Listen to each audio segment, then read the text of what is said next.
we actually had a BMW X5M that got crashed through a house from a Turo rental. Whoa. Like through a house at like 105 miles an hour at like 3 a.m. The person die? No injuries, no harm, because he was hammered. Welcome to Loudr, the podcast that amplifies your voice. I'm Sean P., your host, and here we believe in giving everyone a platform to get louder. Whether it's your professional journey or personal stories, we encourage our guests to speak up on topics they couldn't voice before. Join us as we make waves, elevate conversations, and empower you to be heard. Let's get louder together. I actually met Garrick when I moved out to Vegas. We kind of had a few things in common that Garrick actually you moved to Orange County and then you came back here, right? Yeah. Yeah. So I wanted to invite him on. He's got a super interesting story and one that I wanted to share with you guys. So for some context, give us a little bit about your background, where you came from, and kind of catch us up to year to date. Yeah, year to date. I was born in Germany, so Air Force brat, moved around a bunch, which I think I got a lot of, the ability to make new friends, talk to people from there. I never really stayed anywhere for like more than 2 years. And right before high school, we moved here to Vegas. And so went to high school out here, stayed here up until like 2019. I moved to Newport Beach, and I was in mortgage, so I opened a mortgage company out there, moved out there for that, and then ended up moving back at the beginning of this year. Nice. The reason why you moved out to Orange County was it just for a mortgage company, or you opened up another business, right, with a friend? So I had met like a kind of a mentor business person out here. We have SALT conference every year, and it's like $10K a ticket. So I've been gambling since before I was allowed to, and I would go hang out at the Bellagio, playing craps and doing all that kind of stuff, and just try to do like weird things to get the attention. And then I would just ask them, like, what are you guys talking about at the conference? Like, who's here? What are your guys' hypothesis for the next year? I was trading a lot at the time.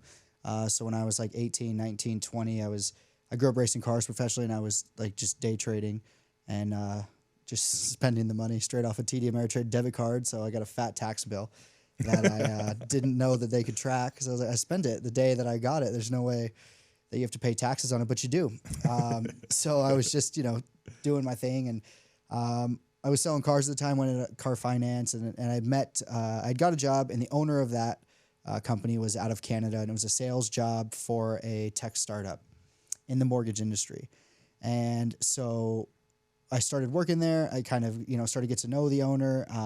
There was a few things that kind of stood out. I, obviously was like the top performer. I was crushing it, and he ended up having to like close the business down because the actual model wasn't working. So we were selling advertising, and to sell advertising, you need to have a funnel of people coming into your website. Otherwise, they're paying for advertising, and they're not getting any leads. They're not getting any advertisements. So he decided to shut the company down, pay back everybody their money, and then ask us for our commission back. And I said, no, I'm not going to do that. Like, I sold it. It's fine. If you want to give them their money back, you should. You're a business owner. That's a risk you took. But I'm a contractor, so I did my part. I did my job, and I earned my money. So if you can't fulfill your part of that agreement, that is not on me. And, he's a kind of an intimidating person. So everybody else just kind of was like, all right, whatever, took their ball, went home. And then he called me after and was like, hey, we're going to do a little bit of a different company, and you're going to be a part of it. And I want you to be a part of it. And, I respect what you did, and da-da-da-da. So I said, okay. What is it? And it was mortgages at the time, so I was already licensed.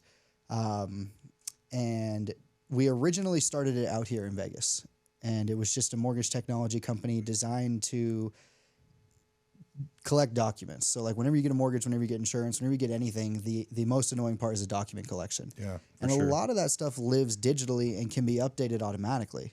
So the theory was you would just have this like app, like a digital wallet, and all of your pay stubs, your insurance, your social security card, your passport, driver's license, everything's just in there.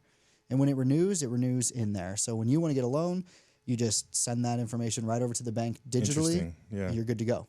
So how old were you then? I was 21. Dang. Yeah. And so you were super young, really got into an opportunity with your mentor. So it was like really kind of a mixed blessing. I mean, at that point, you were like, I mean, it couldn't have got better, right? You had a new business opportunity for an idea that is pretty cutting edge at that point, right? Yeah. How old? You're 28. I'm 28 29? now, so this was in 2016 or something, 15. Yeah. So, I mean, the mortgage business in itself always seems to be a little bit dated in terms of like document collection and almost really anything. They're Yeah. always, catching up, right? So 100%. that's pretty cutting edge. And I mean, I would guess you guys did pretty well with that, right? Yeah, so that involved, getting the tech side of things going. And what we really focused on was just like being a broker at that point at the same time. So we were doing loans in order to fund kind of the tech side of it. And the theory with the loans was, again, just like volume. So we didn't charge any origination fees.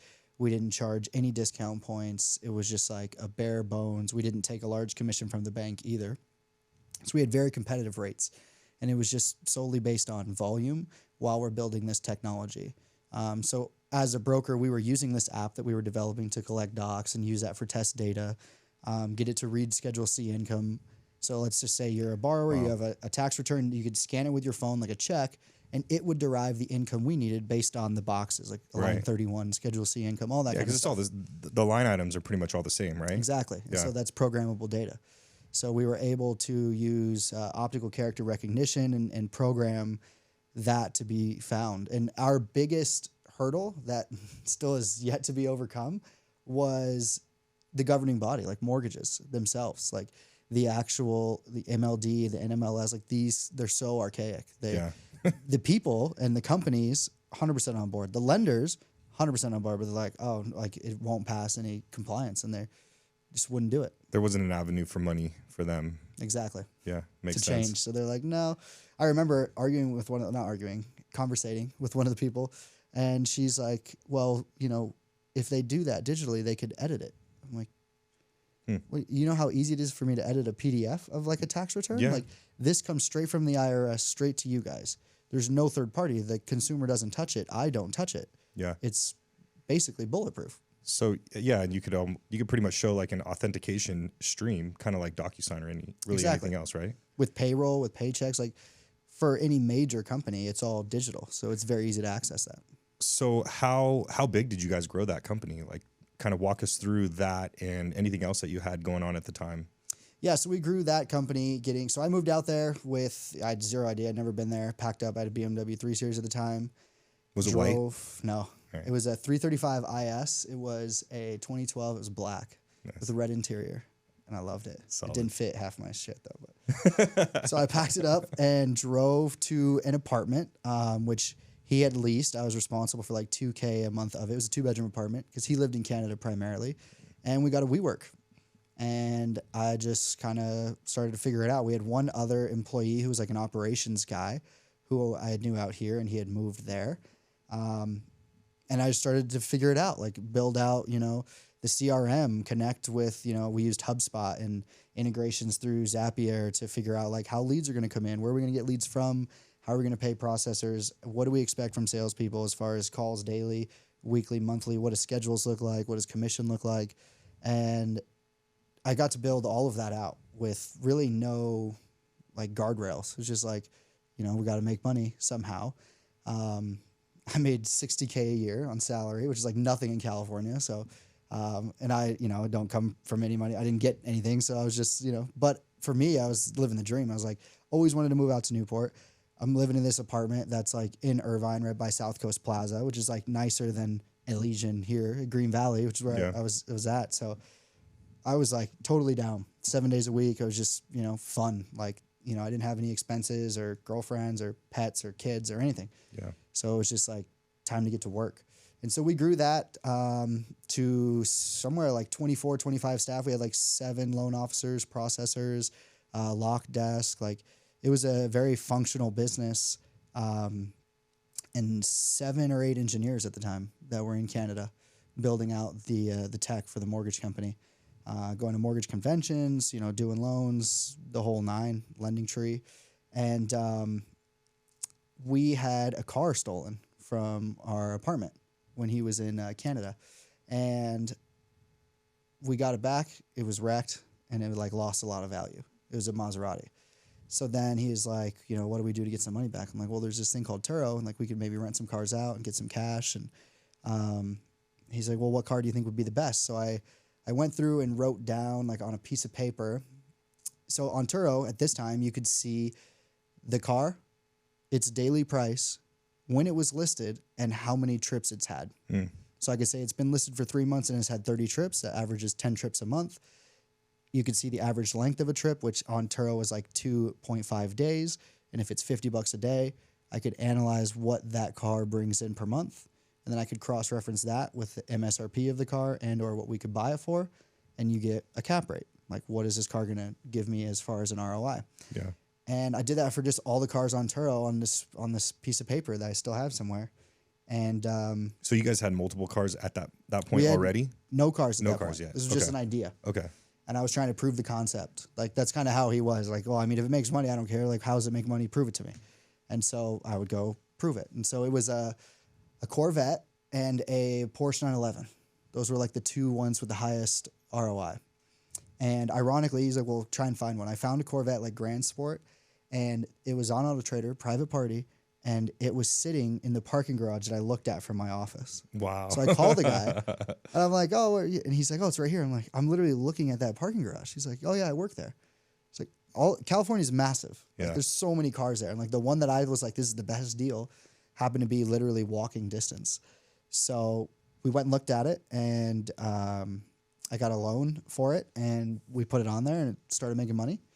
Got a Porsche, same thing. So couple months later, we're up to like, let's say 10, 11 cars. Dang. The new G-Wagon came out, and that thing was like cash flowing like $8K a month, and the payment's like $3,400. And this is like Turo's new, so like people don't know all the issues. Yeah. And I think at that time I was probably up to like 70,000 a year. But I didn't care because like we're building this mortgage company. So I had like been given some sweat equity into that company. But I had a lot of autonomy and freedom to to learn and to do things. Yeah. So you were young and really just kind of in that mindset of growth, and that was really kind of the monetary value was like the fact that you had no guardrails. You were building all the stuff that you were learning from your mentor, on a really high level of business. 11 cars on Turo, really before it became popular. I mean, that's nuts, dude.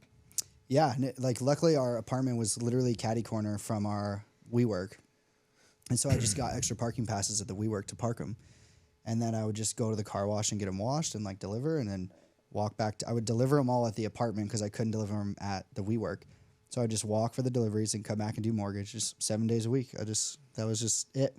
So he's stoked, man, because he's got this younger guy, right? This younger cat that's just really, you're focused on learning, and like what you're worth at that time, like you didn't, if it were now, you probably like, bro, you're paying me way more. Yeah. And so at that point, this guy's like, sweet, dude, I've got this kid that's just handling all this business and just racking in money. Yeah. Yeah. I mean, at that time, we're talking like right before COVID now. So like, 2018, 19, like the mortgage company we were doing in revenue near 100, 120K, and the fleet of cars was doing like 40 to 50K a month. Yeah. Nice. And so it was fun. Like, but it was starting to get overwhelming. I don't remember it being like stressful though. Like when I talk about it now, you're like, oh, it was 7 days a week. It was like full on, but I would still go out and do stuff. Like I just managed it. So I was like, oh, I have an 8 a.m. drop off, like boom, boom, boom. Like I can't be out that late. But in between, those times, like we're taking calls, we're figuring, because in the beginning, nobody wanted to work the weekends. Mm-hmm. So the whole reason we moved to Newport was because we couldn't find any mortgage staff in Vegas. Yeah. Everybody's nightlife. Nobody wanted to do that. Yeah. Like they just wanted like to make $100K a year serving liquor somewhere. And Orange County is really like the mortgage capital of the U.S. Quicken Loans, Loan Depot. Yeah. Like you put a job out there and you have like 9 applicants for experienced processor in like 5 hours. Yeah. Where Vegas, it's all green peas that don't know anything. And usually they didn't make it over there, so they moved here, and they're like, well, I still know how to do it. And it's like, okay, it's not going to be great. So what'd you guys grow from that? So I'm sure you guys grew it to a level where you're like, all right, let's go bigger. Yeah, so we actually had a BMW X5M that got crashed through a house from a Turo rental. Whoa. Yeah, it was like one of the first ones in the country. and like through a house at like 105 miles an hour at like 3 a.m. The person die? No injuries, no harm, Wow. because he was hammered. Yeah. But That's normally how it happens. they couldn't take the car out. It was like 40 something days until they took the car out because it was like structurally in the, in like LA, wow. it was like it was like in the house. This was like in Beverly Hills. Wow. And so, we filed a claim with Turo. They tell us like, hey, your front license plate bracket wasn't on, so we're denying the claim. And so we realized that the insurance that Turo offers isn't insurance. It's just a contract between the owner of the vehicle and them. And so they're not managed by any of the good faith laws that insurance companies are. So we sued them and we ended up losing a lot of money from the value of the car. I didn't. He did. I was just watching, dealing with the lawsuit and getting more experience with lawyers and how lawsuits work. The game. Yeah. And so we had these engineers still working for the mortgage company, still building that app and that technology. This was right around the time where I remember we had a hackathon that was the one that resulted in us being able to read Schedule C income, which is like a big thing. Yeah. Because like you can send that to a consumer and just say, hey, scan your taxes in, and we could get them pre-approved in minutes because we can derive that income. Yeah. Without them having to, bring That's huge, man. Yeah. So it was cool technology. And so he was like, we have these engineers. Why don't we just build our own Turo? Because I was like, there's no way that a mom and dad with an extra minivan rented out, it gets wrecked like this one did, and they can afford the loss. Yeah. Because Turo covered maybe like, I don't know if I can disclose it, but it was like 60 or something. It was a small amount compared to the value of the vehicle. And so there was a loan on it, and the primary insurance rejected it because it was like commercial use. So it was like this big gray area, which I think has only become more gray now, and why I'm thankful I'm not in that industry anymore. But so we, kind of mapped it out. I mapped out a whole flow chart, and now we're going into app building, which I didn't know anything about. So you're just trying to figure it out. Yeah. And the internet's like great. Like everybody's always like, where'd you learn how to day trade? Where'd you learn the internet? The internet. Yeah. Like I never went to college, but you can get anything that you want to learn from the internet. And it's not easy. And, I've been day trading for a long time, really successful at it. And I see people all the time, like close friends that see it. Like, can you please teach me? I'm like, I don't even need to. It's all online. And I tell them exactly where to go. Like, I've vetted this information. I promise you it's the best information you can get. And not one of them has ever come back and been like, yeah, I learned it. Thanks, man. Yeah. They always just like want you to do it for them. Or I'm Yeah. like, it's out there for free. Yeah. Totally free. So, Tasty Trade, Tom Sozanoff, like he wrote Thinkorswim platform. He's like a genius, and all of his stuff is free online. It's like probably one of the best analytical traders, and nobody pays attention to it. So anyways, I'm like, I can learn how to build an app. It's not a problem. So I start building it out, a flow chart. We were in WeWork still, a bigger WeWork. And there was some app development company in there. So I was like, oh, I see them in the bathroom all the time.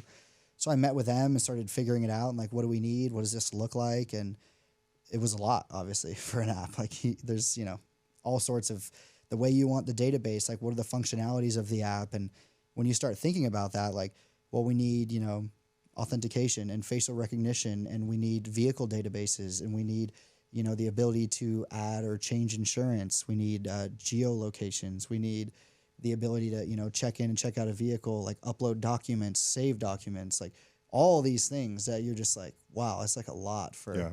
It's not just a basic app. And at the same time, you can't just be like, hey, copy this app, because Well, it wasn't existent at that point. Turo Really? was. Okay. But they had really bad insurance, and it wasn't convenient at all. And they were like the trailblazers. So they were already getting hit with all kinds of lawsuits and going through all this. Like, they were the ones that broke ground, like, for that industry. Mm-hmm.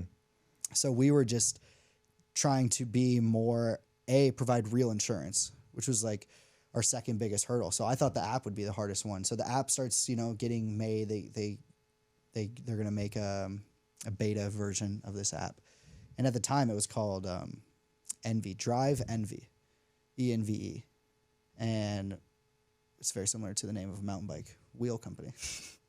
So we had to change it. But the next biggest hurdle was insurance, which I thought would be easy, because like Turo's backed by Liberty Mutual.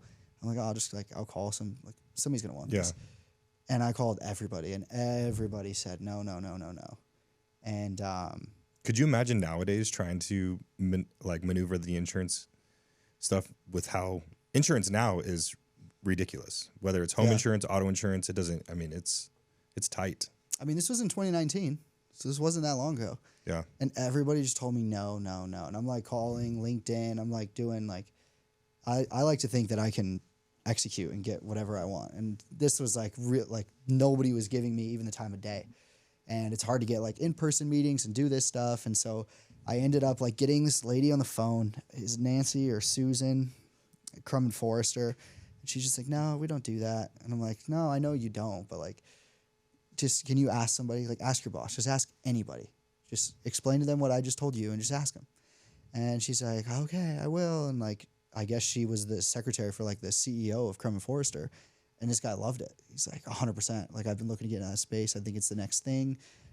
So like, just, you know, build the policy and let me know what it would look like. And we'll go from there. Yeah.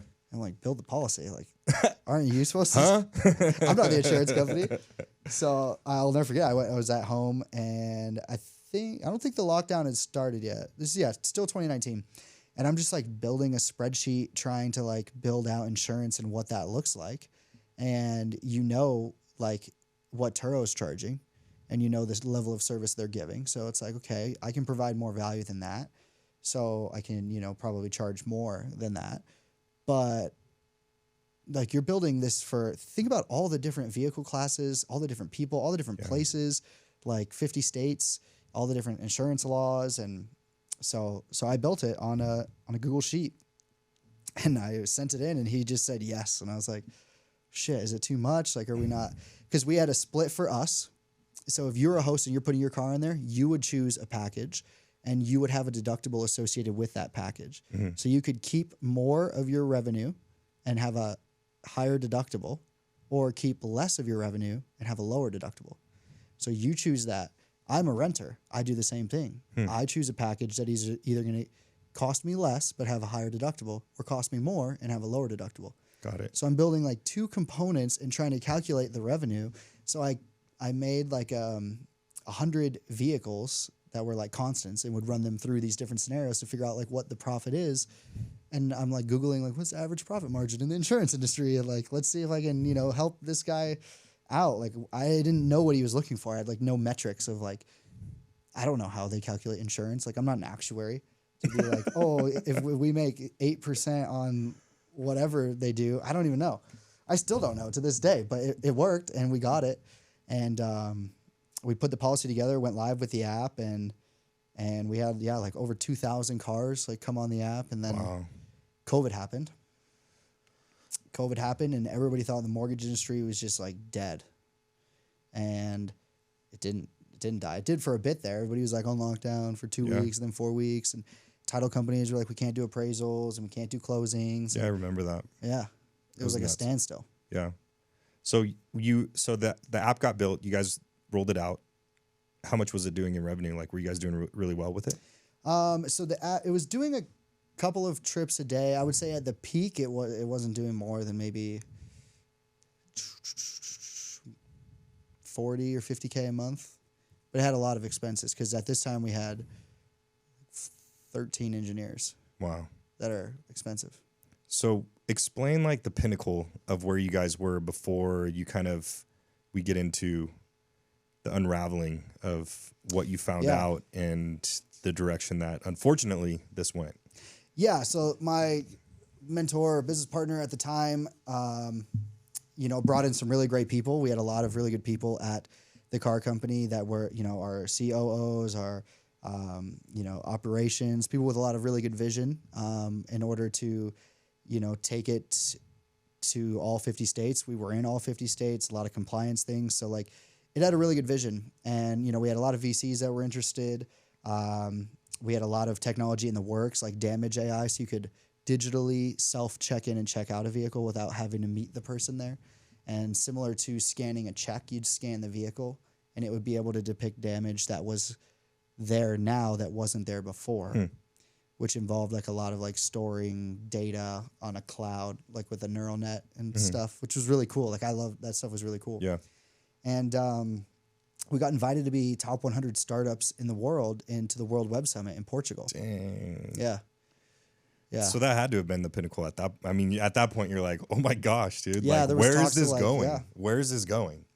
Wow. Like talks of like a $50 million valuation, and everybody that heard it, especially like from him and like the vision of where it was going to go, like loved it. Yeah. And so that was like, It really makes a ton of sense. I mean, it really does. Yeah. So this all came to an end, right? Yeah. And how did, I guess, wind it down? I mean, explain to us, you know, I explain to everybody, like, how much was this actually worth? How did you find out what was going on?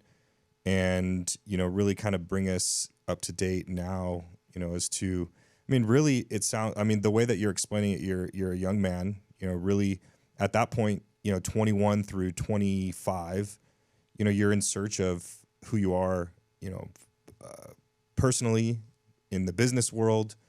You're learning a lot at that point, you know, and you're really establishing your identity. So you think, right? Yeah. And, you know, you're meeting a lot of new people. Everybody wants to be your friend. You know, everything's great at the moment. And so it sounds like it was just, you know, a really, really high point in your life, man. So to kind of come off that it would have to be a pretty big adjustment, man. Yeah. Yeah. I mean, and I think that's, you know, your family, your friends, like, you know, everybody sees the success is very, you know, it's very public. You know, you're getting invited to things, you're doing things, you're, you know, at that point we had between both companies, like probably like 60 staff in all sorts of different roles for both the mortgage company and the car company. And so it, you know, you start to think that like, wow, your like dreams and goals and plans become different for sure. 'Cause you're kind of like, think that now there's a new bottom. Like when you're starting out, there's a bottom, and that's the same bottom as everybody else. Like I have nothing. Okay. It's a fine bottom. It's hard to go lower than that, right? Unless there's like health issues or something happens to your family, but you have a bottom. So then you start to think in that zone that you have like a new bottom. And that new bottom is like, I'll always be able to take care of those people around me that I care about and myself. Right. And so, yeah, I think that getting, you know, tampered with is probably the biggest reality check. But we just started to notice, I started to notice that there was like a lot more stress on his behalf, like snappy. And I was like, I noticed like he would start taking like, you know, Adderall, things like that. Just be snappy. His personality just changed. And this is probably like a year, the year before last, so 2022. Just, you know, a lot more stress, a lot more snappy, and, you know, people started like kind of, you know, leaving, and it just became like a little bit different. Like he wasn't like the same visionary. The vibe and culture had changed. Yeah. Completely. 100%. And it started to get to where it was like not fun, and everything was just like really changing like super fast. Like impulsive decisions that made zero financial sense. I'm gonna buy this. I'm gonna sell it tomorrow, and I'm gonna lose money on it. I don't want it. It's like, why did you buy it? Like it makes zero sense. And you're talking about things like Lamborghinis, or like we're gonna destroy this whole office and paint it purple. Why? Why is that on the agenda? Like we have a lot of other things to do. Yeah. And no, we're just gonna do it. We're gonna do it. And then the next day, never mind. It's gonna stay this color. We're not doing purple. It's wow. Like, okay. Well, that was a waste of like time, and so meetings just would run on for like long periods of time. So I kind of like backed off of like doing anything initiative wise, like running projects or engineers. And he was really, really, really bad at communicating with the engineers, with a lot of people, but not with me. So over this time, we had become like best friends pretty much. Like we would talk about everything, you know, we had a lot at stake together. And, you know, I thought that he had, you know, given me a lot of opportunity and that I owed, you know, a lot. So a lot of gratitude. Took care of everything. Yeah. Like, from ordering food every day. Like I would just order for both of us. Like it was just like we were busy. We were always super busy. So it just was different. You could tell it was different, and it started to not be nearly as efficient, and things just didn't add up. And, you know, we started to see some things, and it's not all completely closed yet, so we can't say all of it, but I just got a weird hunch, and I started investigating that hunch, and it turned out that yeah, in another country, there was like a whole business that we all knew of, but nobody had any part of. It was like 16 years old. And it was just basically all, what seems to be fraud at a very large scale, like hundreds of millions of dollars. Like a Ponzi scheme. Yeah. Yeah, like one. It's still open. So it's like there's no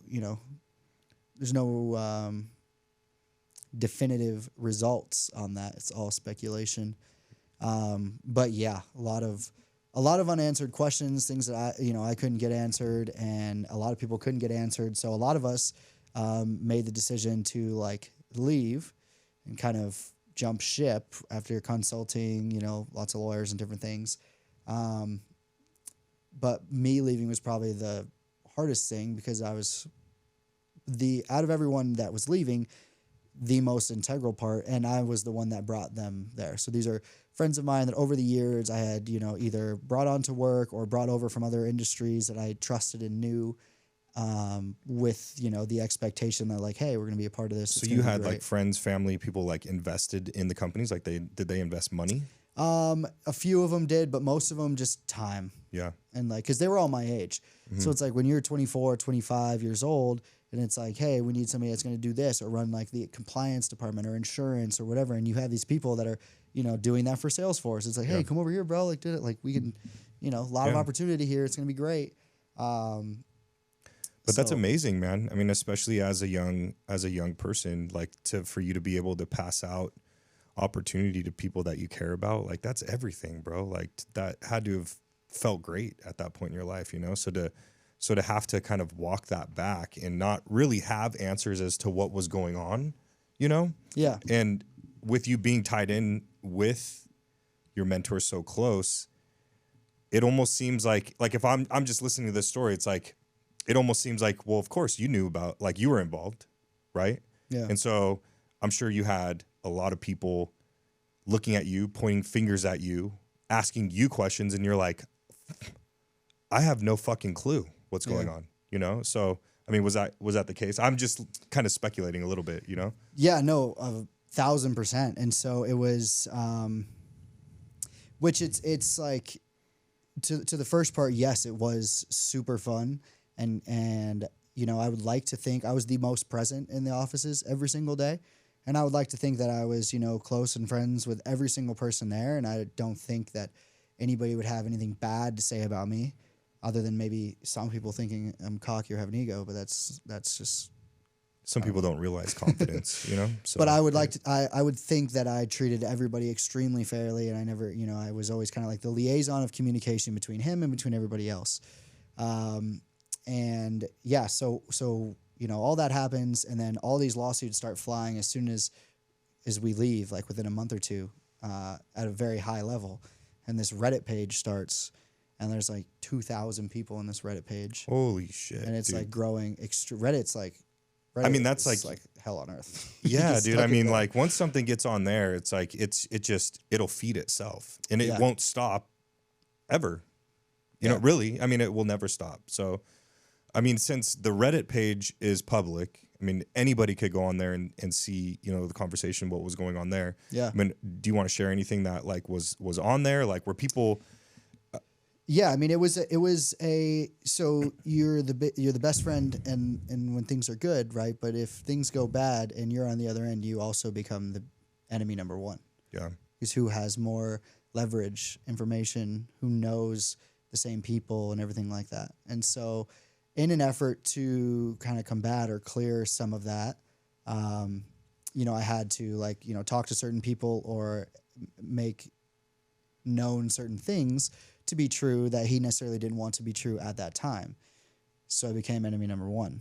And so within that Reddit thread, there was a post made by a girl that I've never met, which I later found out was like him through wherever he was at, Thailand or wherever, stating that I had like stolen a large amount of money, and that the reason none of these people were getting paid back was because of me.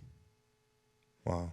Which I was like, okay, like I do well for myself, but millions? Like it's pretty easy not to see. So, but again, like you can, and I have like my sister, my mother, like family, friends, aunts, and like reading these things, and it's like they get aggressive in there because and there is so much loss associated, like hundreds of millions of dollars from people. They're in another country, granted, but like I was getting, Instagram messages, phone calls. I'm committing suicide tomorrow if I don't get, this back, or my wife is doing this, and a lot of death threats, a lot of like suicidal stuff, a lot of like extremely dark, like weird things. And at this time, from movies and everything you watch, it's just like, I'm just like, what happens? Like, do we all get arrested? Like, do all my assets get frozen? Can I even do loan? Like, how do I protect myself here? Yeah. And it's one thing if it's a news article or an outlet, but it's another when it's Reddit every day, 24. I'd literally just, my phone would just not stop. And you have all these news outlets covering it. It was like national news in Canada. So it's just like, it was nuts. So hundreds of millions of dollars, I would imagine, like authorities, of course, are involved. And in order for you to be sitting here and today, I mean, I would imagine you had to not only cooperate, but you probably had to be very forthright in information and kind of try and stay ahead of the curve before things happened or lawsuits happened or information was brought to the attention of authorities.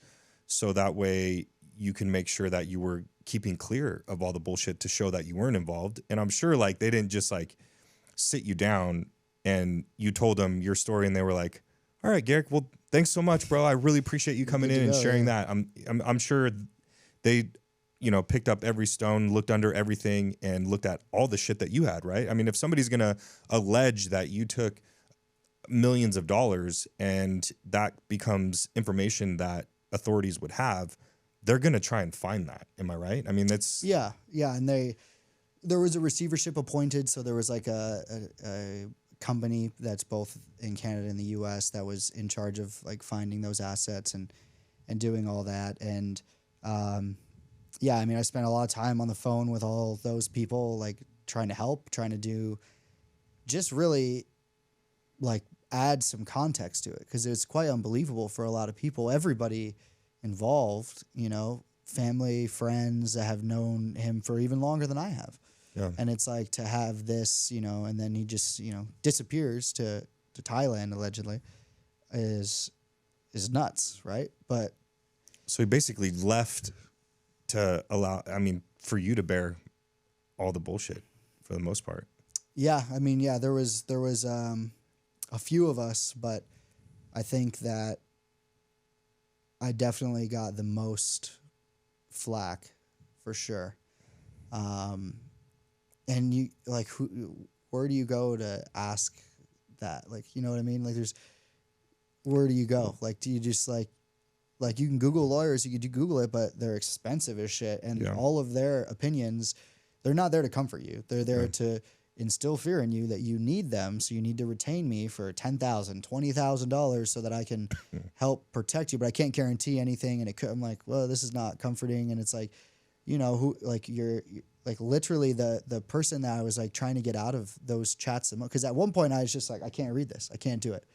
I after months of just trying to talk to these people, calling everybody. So the way I combated it after talking to these lawyers and everybody was like, I'm just going to just be completely public, transparent. I'm going to turn all my socials public. That's crazy, bro.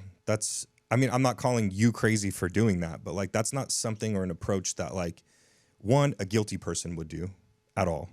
Right. Yeah. But number two, like you're already reading all this stuff. And I mean, this is people are threatening their lives. I mean, you're dealing with things that are being put onto your conscience, stuff that you would dream about, stuff that you would sleep and that's just ingrained in your mind, Yeah. So for you to kind of go out there even more and put your information out there for people to reach out to you. I mean, it also had to have been unsafe at a certain point as well. I'm sure people wanted to harm you or your family, or they were looking for you. Yeah. And not to mention all of the debt collectors for all of those companies that he just stopped paying that, go on LinkedIn or YouTube and see me. So like, I was like, I'm just going to change my phone number and I'm just going to, that's it. I'm going to go private, change my phone number, delete my emails and just like erase everything as if it never happened. And I was like, well, I can't really do that. Like, that's a lot. And I like my phone number. Like, I've had it forever. A lot of people have it. And it seemed like almost like admitting like guilt or failure. Yeah.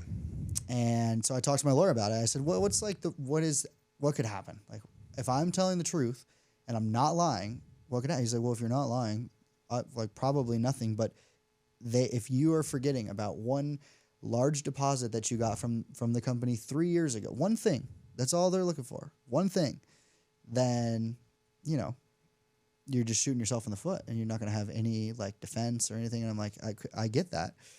But I promise you, 3 years ago, 4 years ago, when I first moved to Newport, I'm in a Walmart with $20, like getting a Red Baron pizza and pepperoni because I like double pepperoni. Like I would know if $100,000 showed up in my bank account. Yeah.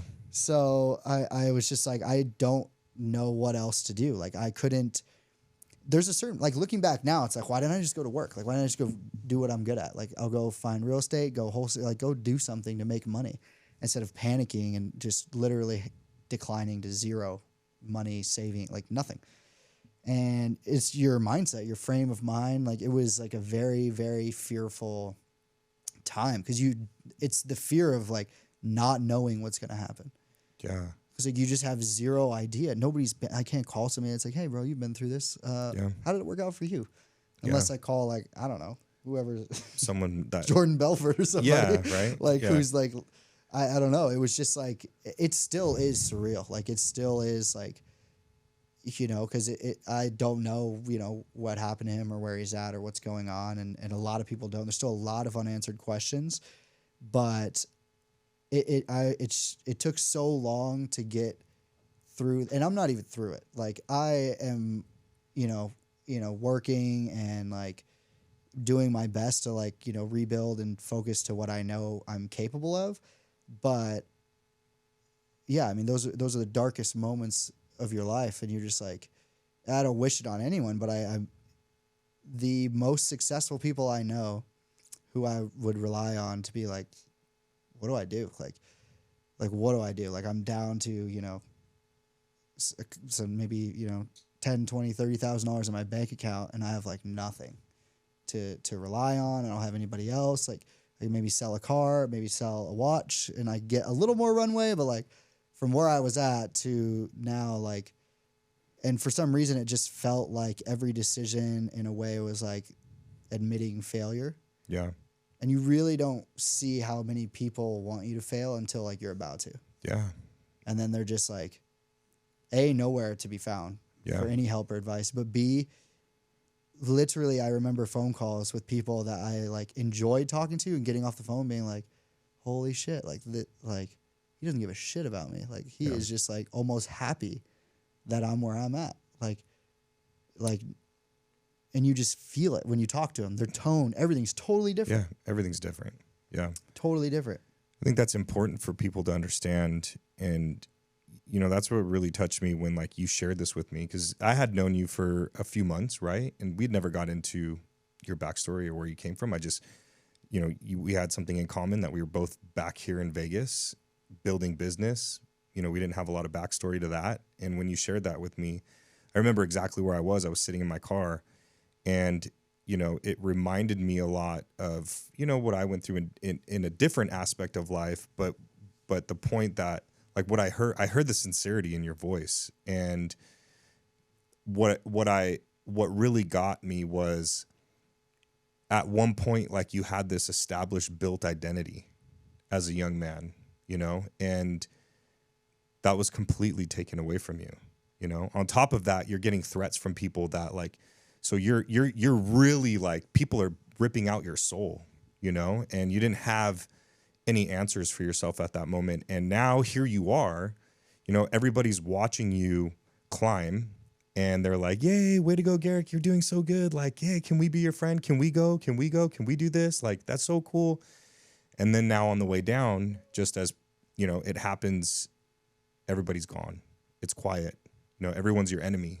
Nobody has your back in a time that you need it the most, you know? And how you're going about rebuilding yourself now, bro, like, I just have a ton of respect for you, dude. Like, because you really have to put yourself out there to be like, hey, I was once this and I'm not now. And I don't even really know who I am now, but now I'm like, I'm rebuilding that, you know? Yeah. So, you know, I think that should be helpful, man, to anyone who's listening to this, to understand that at any given point, any age, bro, at any point in your life, you know, you can hit a pinnacle and it could be taken from you just as fast as you built it, you know? Yeah. And I think it's just like the same action. You just have to go back to like the roots and have confidence in that. And so what I started to think about and look at was like, I got a ton of experience and I had a huge part in building all of that. Like why could I not rebuild it? Why would I not want to rebuild it?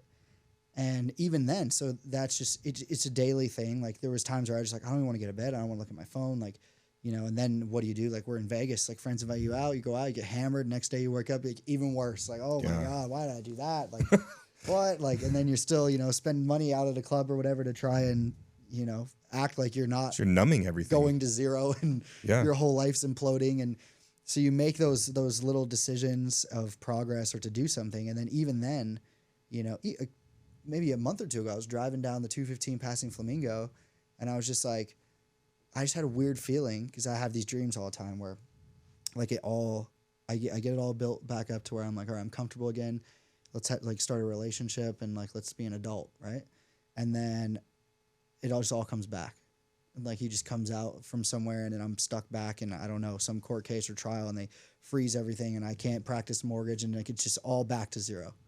And that was like a persistent thing where I think I was self-sabotaging myself to be like, just hang out here because you can't lose anymore. It can't get any worse.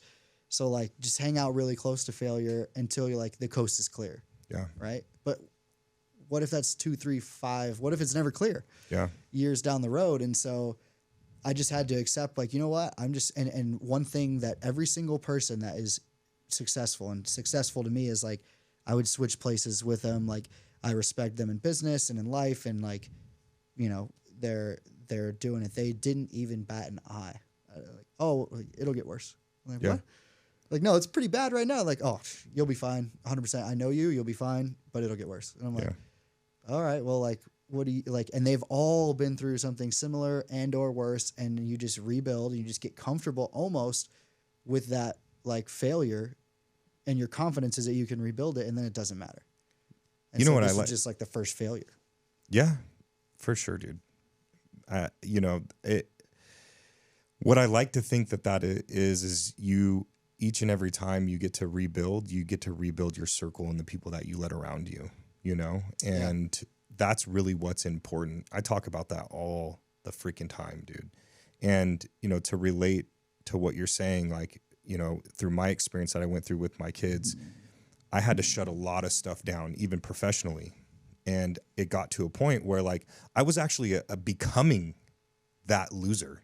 You know what I mean? Yeah. Because I was playing a victim. Like I was self-sabotaging myself where I had to get to a point where I'm like, I can't even play along with that anymore. Like I have to get the fuck out of this, you know, because now I am actually becoming this, you know, and it's hard. So if you could share maybe one or two things or like your biggest set of advice for somebody that is maybe going through a similar thing where they basically have just lost their past identity. And, you know, we all like to think that our past and probably our current identity is everything. Because in a lot of ways, it really is. It's us, you know? And so when that's stripped or ripped away from you, you know, you think I'm dead, you know, when in reality, you aren't. And that's, you know, what I think what you're trying to say right now with the successful people that you've talked to is as you get older and those things are ripped from you and shit happens like that, you're like, okay, well, that's gone. That's dead.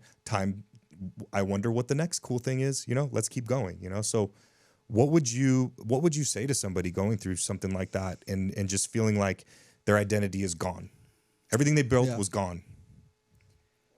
I mean, I would say two things. I would say one is all of that failure and or success only has the meaning that you give it. And so if you feel like you've lost something or a lot, the only reason that you feel like you lost it is because you gave it a lot of meaning and significance. And so, especially when it's something as fragile as like your ego or your, social standing or the car you had or the house you lived in, it only is that way in a loss because of the meaning that you gave it. And so, if you can kind of separate that, for instance, I had my like on a dream board as a kid, it was a Rolex Yachtmaster, like 2-tone rose gold, and I had it, and I had to sell it earlier this year, and I just was like, it was probably for some reason the hardest thing to sell, like cars or other things. Like it was fine, but that thing was like that's what I had on my vision board as a kid. Like I was like, this is it, and I was just literally arguing with myself so much. Like, why does it matter? Like, what do you care? Like, why? Because people think that you have money because you're wearing it. So if you don't have a watch, like you don't have money. Like there's a lot of wealthy people that don't wear watches. So like, what meaning like are you giving this watch? Like, are you saying, me talking to myself, that you can never get it again? Is that what you're worried about? Like if you get rid of it now, that you'll never be able to get it again? Because if you're confident in yourself and you know that you got it, why could you not get it again? So why isn't it not temporary? And it was just so difficult. And then I finally just had to like go do it. And on top of that, I got less than what I thought it was worth. made it way worse. But that was really what it was. And I think that's the whole thing. It's like letting that meaning and letting that be significant, that the failure is like your last failure, is just not true. So if you can give all of the success and the ego and everything the same meaning, and if it had that meaning and you built it, then there's no reason that you can't build it again. So, and I think that in order to do that, it seems like very daunting and big, but it's just like executing little tasks, little things, little bits of progress, daily, like literally little bits of progress, and just doing something towards the goal. You starting a new business or whatever, and like just make the website, make a name, make whatever. Like I just started building things. I made like own a credit repair company, piece of one, and I just built like a whole funnel for it. And I was like, why would people not use credit repair? And I'm like, well, because it's not like easy and they have to call. They don't want to call somebody. So I just built like a whole funnel and like Chat GPT'd it. And then I was like, oh, I was in Red Rock Spa and they clean their combs with like UV. I'm like, oh, they could clean your phone with UV at night and charge. I could sell this for like $9. They make them for $4, sell them online. So I'm like ordering stuff on Alibaba, and like I went through all these like weird phases. But the point was, I was like, each one gave me a little bit of like, oh, this could work. Oh, this could work. Like there was a way out, other than just thinking like, I have no money. I might not be able to do mortgages anymore, which is like the only thing I like to do for money. Like what I can go sell cars. I've never, I like restaurants. Maybe I'll be a server. Like that type of mindset is very limiting. And it's like, why am I not the same person I was before? Because my circumstances changed.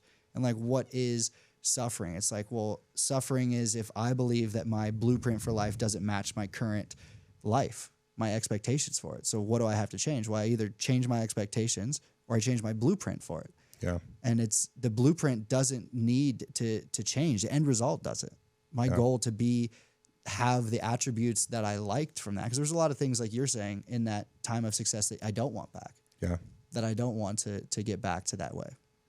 That's super powerful, man. I mean, gave me the chills, honestly, man. I appreciate you sharing all this with us, man. I look forward to continuing to watch your climb, and just all the great things that are going to come to you are they're coming, dude. And it's going to be stuff that that someone else can't take away from you, Yeah. And so I'm excited to see that happen for you, bro.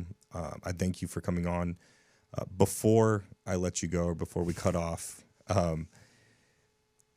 just give us like in a sentence, like, or if there's a word that you could think of that empowered you, something that you would wake up to daily and just in your mind, or something you would plant into your mindset. What would that be? I mean, if it were a word, it would just be to execute. Execute. Yeah. Because if it's a bad thought, if it's a good thought, if it can't just dwell on it. Like action. Yeah. Action. Because if it's a bad thought, and if it's like everything's coming to an end, the world's ending, that I can't dwell in that. Like execute, take action on that. And execute can mean failing again that day, right? 100%. Yeah. So. And it's in that frame of mind, when you think like the whole, world's falling down and ending around you, it's a little thing. It's not like go build a business or make some money.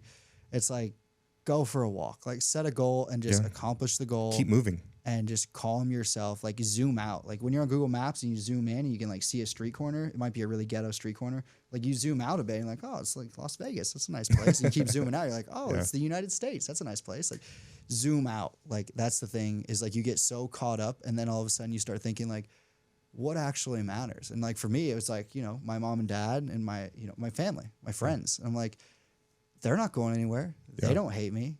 They'll never disown me. So like, why do I give so much power and significance to the rest of the world and these people that I don't know? I can empathize and sympathize with them, and I did I talked to so many of them to explain the situation because they thought I was involved. And I'm like, here's exactly how I wasn't, and here's why. Like, put yourself in my shoes. Here are the facts, and they would arrive at the same conclusion.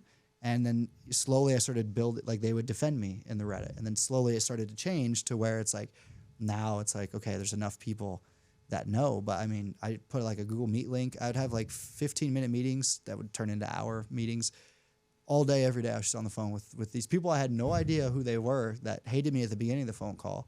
And I would just like, ask me whatever you want. And so all this because you decided to execute. Yeah. I was like not going to run away and hide. Yeah. I was like, I have nothing to hide. And if I get in trouble for something that I really thought wasn't wrong, so be it. Like I'm not going to live in hiding and have to worry about my social media or my name on the internet or who I am, and then just submit to like now my definition was I did this, failed, and now you're associated with this criminal. Yeah. Like, well, bro, this is just the start of a lot of cool shit, dude. And again, I'm excited. Anything you need from me, dude, I'll always be there to help you, dude. So awesome, I appreciate you coming on, man, and sharing this. Thanks for having me, for sure. So thank you guys for tuning in to Loudr. We'll see you next time. That wraps up another empowering episode of Loudr with Sean P. I want to express my gratitude for joining the conversation. Remember, your voice matters, and together we're creating a symphony of impactful stories. If you enjoyed today's episode, I want to hear from you. Please subscribe, share, leave a review, and let's continue making some noise. Until next time, stay empowered and stay loud.